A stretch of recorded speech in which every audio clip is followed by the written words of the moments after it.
पता लोग हमसे पूछते हैं कि कलेक्टर साहब जानते हैं अच्छी तरह से। ये जो अभी आपने बताया, मैं थोड़ा लेट आया था, यानी अपना 2 लेन होगा या 6 लेन, 2 लेन और 1 लेन, जैसे एक आने का ही होगा, जाने का 2 लाइन होगी, ये सवाल है। दूसरा, अभी आपने बताया कि 17 मीटर का जमीन लेने का है, तो 17 मीटर दोनों साइड में लेने का है, टोटल 17 मीटर लेने का है। और 17 मीटर के बाद में जिसके मकान है, क्या उनको घबराने की जरूरत है भविष्य में कि क्या स्थिति बनेगी? 17 मीटर के बाद में जो मकान बने हैं उनको भी हटाना पड़ेगा या फिर क्या रहेगा भविष्य के लिए, फ्यूचर में, ताकि वो लोगों को, हम जो लोग सवाल करेंगे हमको जवाब देना पड़ेगा ना, थोड़ा बहुत तो समझाना पड़ेगा, क्योंकि विकास के काम हो रहे हैं तो कहीं न कहीं हमको। जी, तो पहला आपका क्वेश्चन है, ये 1 लेन है या 2 लेन है, तो because up and down both side रहेगी, तो ये 2 लेन में है। 2 लेन। दूसरा आपका जो क्वेश्चन है 17.5 मीटर का, तो मैं बताना चाहूँगा कि ये 17.5 मीटर का राइट ऑफ वे है, जहाँ पे हमारा डिज़ाइन जो है, हमारा एलिवेटेड कॉरिडोर है, वो 13.5 मीटर में रहेगा। बाकी 4 मीटर में हमारी नीचे मेंटेनेंस रोड रहेगी। और ये मेंटेनेंस रोड जो है, ये लोकल लोगों के लिए भी एक बेनिफिट रहेगा, वो लोग भी इसको यूज़ कर सकेंगे। हाँ, यहाँ ये जरूर है कि हर जगह ये 4 मीटर की रोड अवेलेबल नहीं होगी।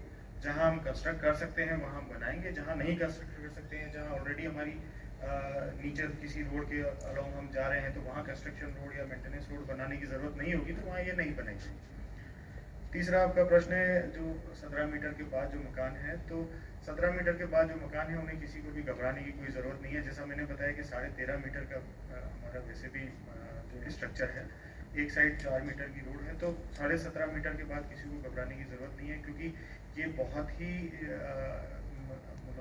उन्नत डिज़ाइन और टेक्नोलॉजी से बनी हुई ट्रेन है। तो जहाँ पे ग्राउंड वाइब्रेशंस बहुत ही कम होंगे, ना के बराबर होंगे, और क्योंकि इसका पिलर बहुत ज़्यादा चौड़ाई का है, तो ग्राउंड वाइब्रेशंस का पेनिट्रेशन बहुत कम। जो 17.5 मीटर के बाद मकान है, उनको किसी को भी कुछ घबराने की ज़रूरत नहीं। एक सवाल और है, मान लीजिए ये तो अब मैं समझ में आ गया, जैसे अपना जो मेट्रो रेल, मैं तो डूंगरपुर का ही हूँ, लेकिन सर्वे उधर हम भी करते हैं, सामाजिक कार्यकर्ता है। हाँ, एनजीओ मान लो, सामाजिक कार्यकर्ता मान लीजिए। डूंगरपुर में हाई स्पीड ट्रेन आ रही है, उसका हम स्वागत करते हैं, लेकिन भारतीय संविधान की 5वीं अनुसूची के अंतर्गत ये शेड्यूल एरिया है, और शेड्यूल एरिया के तहत जो ग्राम सभा है, उस ग्राम सभा से जमीन एक्वायर करने का परमिशन लिया क्या? अभी मैं आपको एक चीज नहीं, मेरे सवाल जो है, क्योंकि ये खुला मंच है, हमको पूछने का अधिकार है। इसका जवाब देंगे ना ये। तो ग्राम सभा का परमिशन लिया या नहीं लिया, नंबर 1।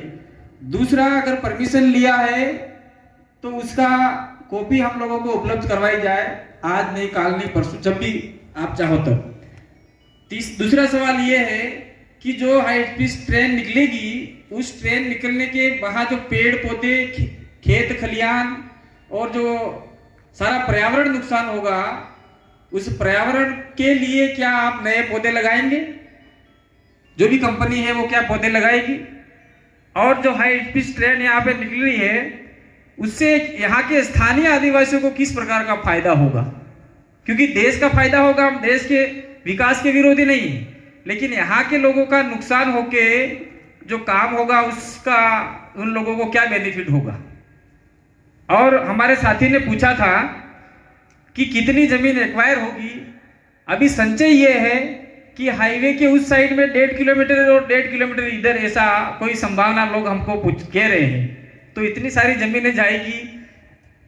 तीसरा, चौथा सवाल ये हो गया कि जो हाई स्पीड ट्रेन निकलेगी, हाई स्पीड वाली, तो क्या ऊपर से जाएगी या धरातल से जाएगी, वो भी हम जानना चाह रहे हैं।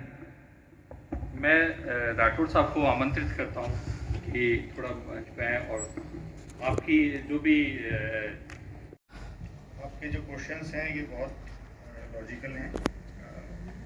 धन्यवाद आपको क्वेश्चन पूछने का। पहला क्वेश्चन आपका है,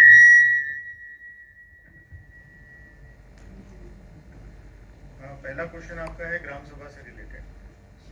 मैं आपको यहाँ बताना चाहूँगा कि अभी ये परियोजना है DPR स्टेज में। तो जब भी हम यहाँ पे भूमि अधिग्रहण करेंगे तो उसके पहले ग्राम सभा मतलब एक पूरी प्रोसेस है भूमि अधिग्रहण करने की, किस टाइप के नोटिफिकेशंस निकलेंगे, क्या क्या एक्टिविटीज़ हम फॉलो करेंगे एज पर जो RFCT LRR रूल है।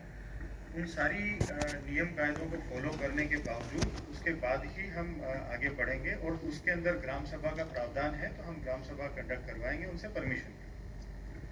दूसरा क्वेश्चन है आपका रिगार्डिंग ट्री प्लांटेशन, जो आपने बोला है कि पेड़ कटेंगे तो उनको कैसे हम लोग प्लांटेशन किया जाएगा या ना किया जाएगा।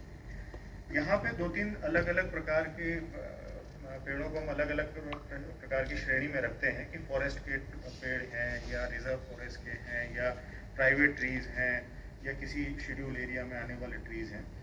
तो इस अलग अलग प्रकार के पेड़ों के लिए अलग अलग प्रकार की नीतियां हैं।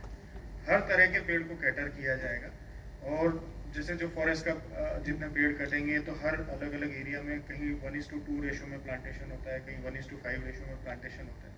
तो जो भी गवर्नमेंट की गाइडलाइन है उसको फॉलो करके हम प्लांटेशन के लिए फॉरेस्ट ट्रीज होते हैं तो हम गवर्नमेंट जो फॉरेस्ट डिपार्टमेंट है उसको कंपनसेटरी अफॉरेस्टेशन के लिए जितना भी मुआवजा देना होता है वो हम मुआवजा देते हैं। नेट असेट वैल्यू जो होती है NAV जो कैलकुलेट किए जाते हैं तो NPV के बेसिस पे भी उनका जो पेड़ कटेंगे उसका भी पैसा गवर्नमेंट को दिया जाता है।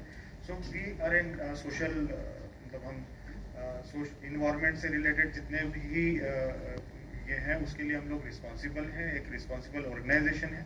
जो भी प्रावधान है गवर्नमेंट से रिलेटेड वो पूरे किए जाएंगे, ट्रांसप्लांटेशन भी किया जाएगा। और हम अभी तो इनफैक्ट जो ऑलरेडी ऑनगोइंग प्रोजेक्ट है हमारा Mumbai Ahmedabad high speed rail, वहाँ पे हम ट्री का ट्रांसप्लांटेशन भी करने की कोशिश कर रहे हैं। तो मैक्सिमम नंबर ऑफ ट्रीज हम कोशिश करते हैं कि ट्रांसप्लांट किए जाएं जो ट्रांसप्लांट करने की कैटेगरी में आते हैं। कुछ छोटे पेड़ होते हैं, कुछ बहुत ज़्यादा बड़े पेड़ होते हैं जिनका ट्रांसप्लांटेशन पॉसिबल नहीं होता है। बट जिन पेड़ों का ट्रांसप्लांटेशन पॉसिबल होगा हम कोशिश करेंगे कि उन पेड़ों को उठा के दूसरी जगह प्लांट किया जाए। और इसी टाइप से हम ऑलरेडी एक परियोजना जो भी चल रही है उसमें कर रहे हैं, तो यहाँ पे भी वो प्रोसेस फॉलो की जाएगी तो हम करेंगे। तीसरा आपका क्वेश्चन था रिगार्डिंग लोकल बेनिफिट, जो यहाँ के लोकल लोग हैं उनको इस परियोजना से क्या बेनिफिट होगा, क्या चीज़ें। तो जैसा आपको बताया कि हम यहाँ पे एक स्टेशन आपको दिया जाएगा। जैसे ही कोई स्टेशन आएगा आप लोगों के यहाँ इंडस्ट्रियल एक्टिविटीज़ बढ़ती है, मतलब आपके टूरिस्ट आना जाना चालू करते हैं। इन सारी चीज़ों से एक बेनिफिट मिलता है, लोकल लोगों को बहुत रोजगार के साधन मिलते हैं। एक स्टेशन एरिया डेवलपमेंट प्लान होता है जिसके कारण जो स्टेशन है उसके आसपास का काफ़ी बड़ा जोन है, वहाँ पे लोगों को रोजगार मिलते हैं। परियोजना के दौरान लोगों को बहुत सारे रोजगार मिलेंगे, वो लोग काम कर सकेंगे, अपने नियर बाय होटल खोलना, जो